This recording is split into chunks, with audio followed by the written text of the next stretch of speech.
Tonight, 3 suspected criminals who were rearrested after escaping from police cells in Denu in the Volta region have blown the cover over how they escaped. And it appears there was no officer at the station when the cell break took place. That is a surprise factor. The external forces, they break the first one, then the Igbo guy called them that Abi, then after that they wake up, then they break the second one. Then you break a level one kaiji.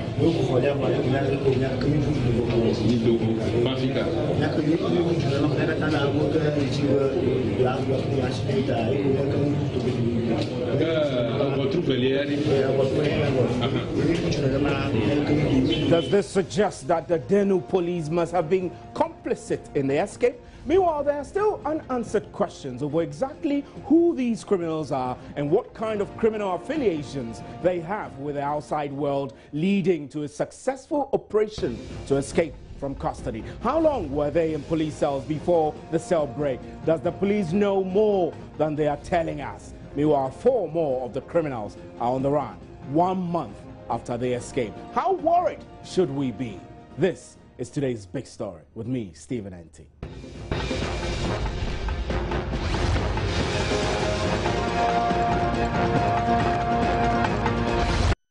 In a discreet recording of an interaction with officers, 3 rearrested criminals who broke free from police cells in Denu have been revealing what seems like a clean operation with the help of 2 foreigners leading to their escape. We were able to get bits and pieces of revelation through amateur video and audio recordings. Let's watch and listen before we continue.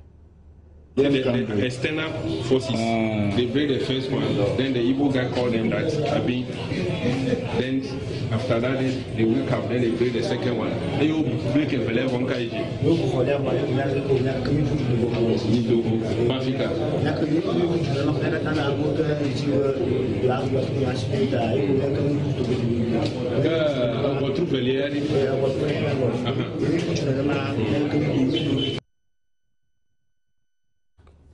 Right, we also managed to get some audio recordings. I promise that we'll be letting you hear that. So let's hear that, and then we will go on to the telephone lines to our Volta regional correspondent and have a chat with her.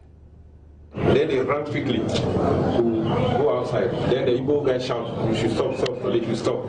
When they come, they realize that they brought 2 weapons from the armory. You can be there.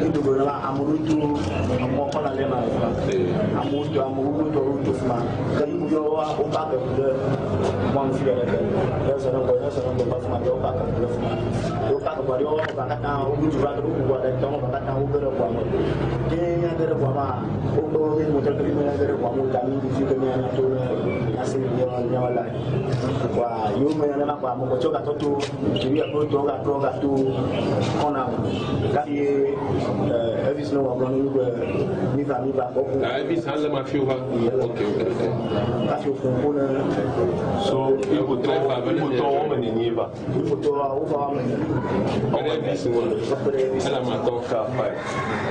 okay. Now, by then, where were they? Policemen come at the counter. No policemen at the counter. What about outside? Where see anybody?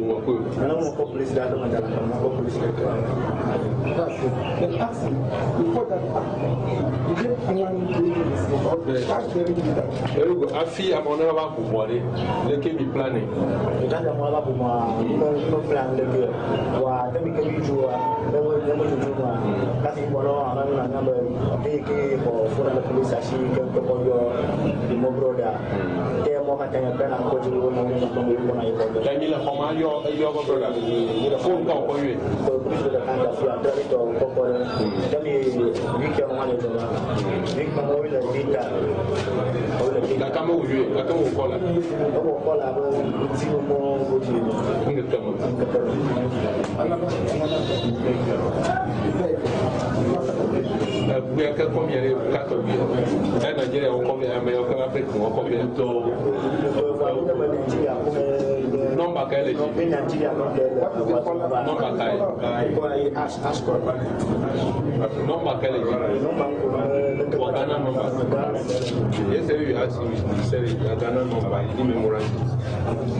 Is it 4 that came?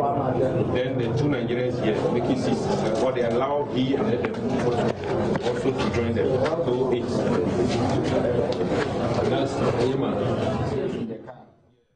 Right, so there was a lot of effort which was spoken there, and we're trying to get onto the telephone lines to our Volta regional correspondent, Ivy Setoji, who facilitated for us to get this discreet recording. In effect, what they're saying there is giving us a hint or lead as to exactly what happened, what led to the operations. Some of what they said involved suggestions that 2 Igbo men, they described as Igbo men, came to the police station in a waiting vehicle to rescue 2 of their colleagues who were in police custody. So these 2 in the cells are Nigerians. So when the jailbreakers say 2 Igbo men, what they possibly are saying is that 2 Nigerians came in a waiting vehicle to the police station, Denu police station, and facilitated the escape of 2 of their nationals, that is, their Nigerians. But in the process,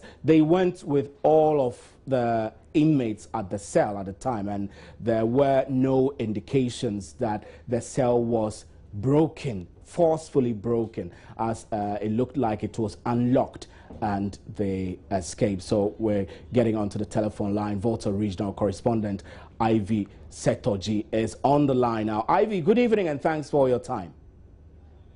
Right, we don't have Ivy. We'll take a break and we'll be right back. Do stay.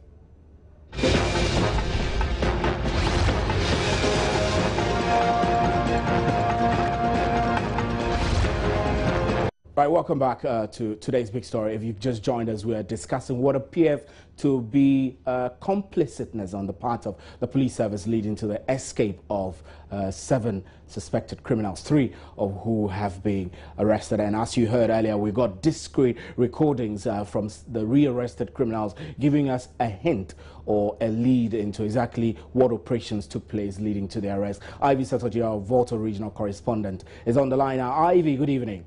Good evening, sir. Now, some of the discussions were in Ever. I don't understand Ever, but can you tell us what they were saying, really?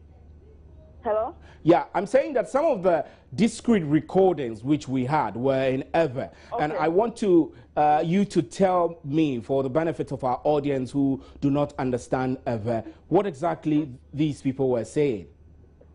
Well, according to them, they were just trying to tell the public and the police how they were able to break jail that very night. The guy called Boyo, that's Koku, as you said, 2 Nigerians came from outside, that's from town, to help them get out from jail. As to whether they broke it or they used key to unlock the jail, he cannot tell. But all he knew was they were out of jail together with the other 2 Nigerians that were inside or in the cell with them. So that was what he was trying to explain to the police at that moment. All right, so this recording we got clearly suggests there was an operation from outside through the help and assistance of foreigners who, according to these escapees, were Nigerians. What's the police saying about this? Well, the police said they are trying to do more investigation to get back to rearrest those people who also help in making sure that getting these criminals, alleged criminals, out of jail on that very day. So right now the police and their counterparts in Togo are collaborating to bring these people back to cell. And also the police were surprised at what the prisoner or the jailbreaker, one of them, that's Boyo, said about the two Nigerians coming in with a car parked outside so that they can come in. And that is news to the police today. All right. So they said they are doing everything possible to bring these people to book. Right, Ivy, I have you whole. I'm lucky to have on the telephone line Volta Regional Police Commander DCOP Peter King Jinai is joining us now. Good evening, sir. Thanks for your time.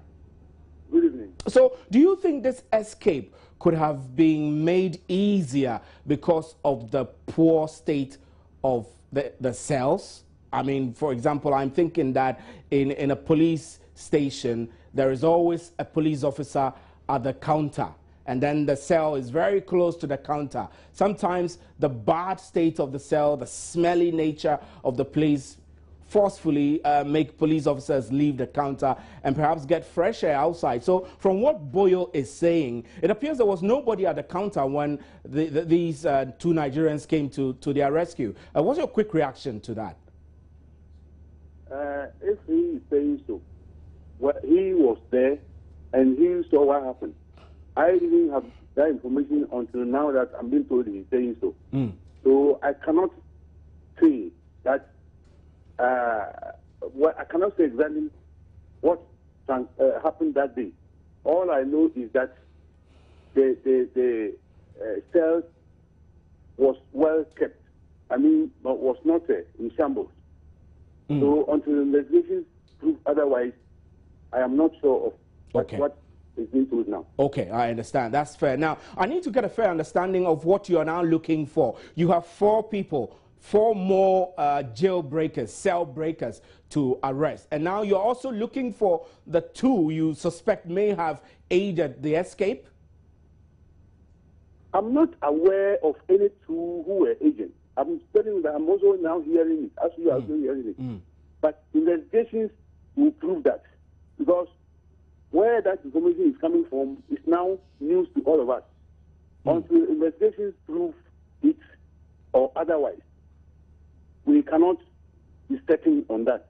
Right. So we do know the facts we have is that you were you picked up these 3 criminals from their hideout at Gomashi Tagba. I hope I got it right. So my question to you is that you must have done a series of preliminary investigations which led you to their hideout. What else can you tell us about your ongoing investigations? All I can say is that we are looking around, searching around everywhere, seeking information about their whereabouts. And like you rightly said, we have teamed up with the Togo police in case they are there to assist us. So we are on the ground. We are doing everything possible to get them back. But DCOP, you have been on the ground for a month. The Denu police is not able to solve this in a month? Come again. I'm saying that you have been on the ground for a month. These criminals have escaped your custody for 1 month now. Is it not so long now that you should have been able to bring them all to book by now? It is not as if they are in a place that is known, such that you would say that you could get there and immediately pick them. We are searching, and fortunately, our search got onto 3 of them. So we continue to search. So the time factor cannot be determined by anybody. I see. So I am worried, especially because of the information we got from this Boyo guy who has been rearrested, suggesting that at the time they escaped, it was more like a clean escape. There was no officer at the post, and the cell was not broken into. It was actually unlocked. This is a suggestion that perhaps the police must have aided the escape. Well, I can't be certain on that until investigations prove that, because if he was there and he says that the padlocks were not broken into, I saw broken padlocks. So investigations, and there are many other versions to what actually transpired there. So we have all to be patient, wait for those who are doing the investigations to get somewhere. Right. DCOP Peter King and I were grateful for your time on today's big story. Thank you very much. DCOP Peter King Janai is the Volta Regional Police Commander. He is briefing us on events so far. He appears to be denying. He's actually denying that denying the claims of one of these criminals, Boyo, that the cells in which they were, the padlocks were not broken and they went away free without any resistance from any officer on duty. Ivy Setoji, who is our Volta Regional Correspondent, is still online. So, Ivy, you heard DCOP Jinai. He absolutely denies the fact that there was any clean break and that, in fact, the cell was broken into. So we are now, it's his words against the words of a criminal. How can we trust this criminal that he's saying anything truthful? Well, that is really disturbing, because that was what he said today, that the door was not broken into. Yes, and as to whether how the two guys, especially the two Nigerians, were able to open the door, that is what he cannot tell. But what he knows is that very day there was no police either at the counter or outside when they left or joined the waiting car outside. So that was what this guy said, the Voyo guy. That was what he said. So I am kind of confused here, but as they said, they are still investigating. So we just hope that something meaningful comes out from this. Right, Ivy, so quickly before you go, this hideout where the police found these three people, you have told us that it is in the Ketu South municipality in a village called Gomasi Tagba. Is that correct? Yes, the place they arrested them is not Gomasi Tagba. The place is actually Latagbo near Agbozume, also in the Ketu South municipality. I understand it's an outskirts, it's outside the town, it's a place where nobody lives, or a particular house that nobody lives, so they decided to live there. But the Gomasi Tagba is where the alleged fetish priest lives. His name is Gomasi. That's the name I was told. That is where he lives, and so that is what where they went to. I don't know whether to fortify them or something, but so that Gomasi Tagba is where the alleged fetish priest lives, who has also been arrested together with them. So tell me quickly. I mean, this alleged fetish priest is what? He aided their escape. He did some chance for them to evade the police arrest, or what? That I cannot say. But he was also arrested yesterday together with the guys. I don't know whether he did some rituals for them. Right. That one I cannot say for sure. But he was also part of the arrest yesterday. Right, Ivy, we're grateful for your time on today's Big Story. Thanks very much. Let's get on to the other telephone line and speak to Wing Commander Patrick Sobojo. He's a security expert with special interest in security services. Good evening, sir, and thanks for your time. Now, we have had a situation where 7 criminals in police custody escaped in Denu police station, and 4 are still on the run. 3 have been arrested. The 3 who were rearrested have narrated events leading to the arrest, which suggests that 2 foreigners, specifically Nigerians, came to the police cells in a waiting vehicle. They stormed the police cell and took away 2 of their nationals who were Nigerians, and in the process also took along the remaining Ghanaians who were in custody at the time. This appears to suggest that there was some level of complicitness on the part of the police, which the police has vehemently denied. So we're confronted with the criminal saying one thing and the police saying another. What should be the approach for us in this matter so that we can get to the bottom? Hello, Wing Commander Sobojo. Right, I think we don't have Commander Sobojo. We may have lost him on the telephone lines. We'll try and raise him back on the telephone. We're also working the lines to get Irbad Ibrahim, who is also a security analyst, to talk to us about some of the implications this could have. I mean, he says that the fact that this event is happening, this escape is happening close to a border town itself, raises critical questions. There are also questions of how long these criminals were in police custody for and what was the state of the cell in which they were being kept. If they had been kept for over 48 hours, that in itself is also a violation against their human rights, and whether the police were able to get the necessary court order to remain holding them. These are all some of the things that we will be trying to explore further when we raise Irbad Ibrahim on the line. Now we're trying to get Wing Commander Patrick Sogojo to join us on the telephone. Good evening, sir. Right, we don't have Sogojo, so we'll take a break and we'll be right back. Do stay.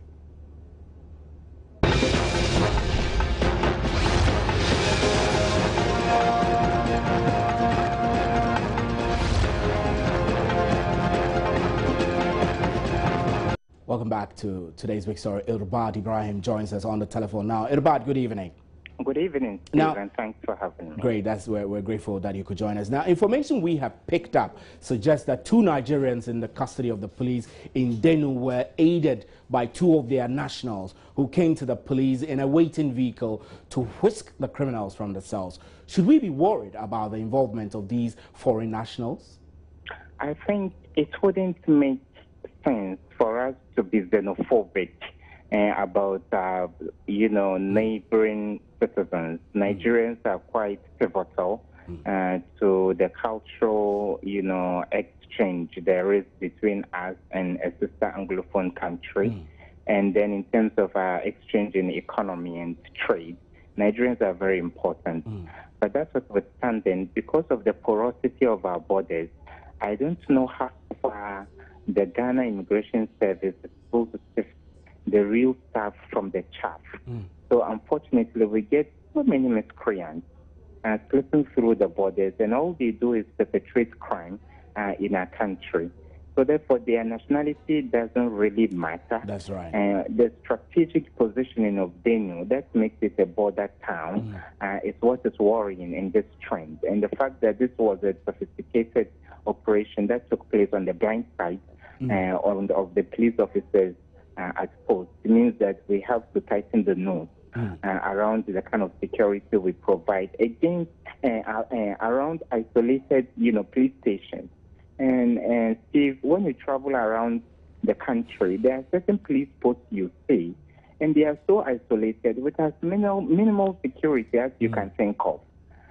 So therefore, I believe that the nationality doesn't really matter, but as much as possible, this is a collective mistake, I believe, that has been done by both on duty and the very structure there is at such posts. And we need to rectify that. We need to rectify that. Irbad, we're grateful. We don't have a lot of time today, but thanks very much anyway for joining us. Let's get on to the other telephone and speak to Wing Commander Patrick Sogojo, who is joining us now. So, Wing Commander, good evening, sir. Good evening.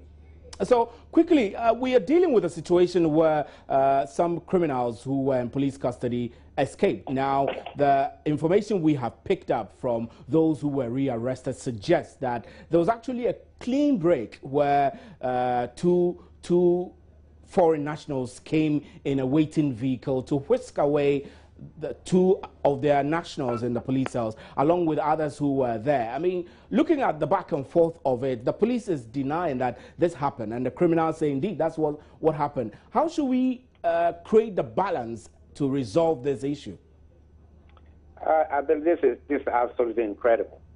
I mean, if 2 foreigners came and sprang them out, where was it planning done? In the cells or by mobile phones? But I believe whilst on the cell, this thing you are deniable using a mobile phone. So how did they plan it? How could they have sprung on a police station and suddenly go in and then get our suspects who are in cells? But I believe the whole thing boils down to negligence of duty by the police. Because in my life in the service, whether in military or the police, when you draw weapons from the armory, you are told never to lose sight of the weapon. So where were they keeping the weapons? Were they keeping the weapons with the prisoners, or the weapons were on them, or they were in a separate room? Because never to leave your weapon, even when you're going for ablution. That means going to the washroom or even going to have your bath. Your weapon should be inside. So there are critical questions of one, how these criminals managed to get those weapons and run away with them, and also how the plan was executed at the blind side of the police. Yes. You strongly suspect. These are the things that. Yeah, you strongly suspect that the police must have been complicit in this matter. Definitely. I strongly believe so, because the planning and execution couldn't have been done in police cells. We all know how police cells are. They are not only criminals who are there. There may be other miscreants who are in the cell. So what time did this crime take off? And where were the police when the vehicle came in front of the police station? The police station, they are not just loitering in the rooms. They are behind cells. So what action did the police take? Were the only two policemen who had the AK-47s who were on duty? I mean, it beats me. It beats me completely. Right, Wing Commander, I'm afraid we don't have a lot of time, but we will talk to you again in detail on this subject, definitely, in our subsequent bulletins. My name is Stephen Anti, and thanks for staying with us on today's big story. We'll be right back with Joy News Interactive.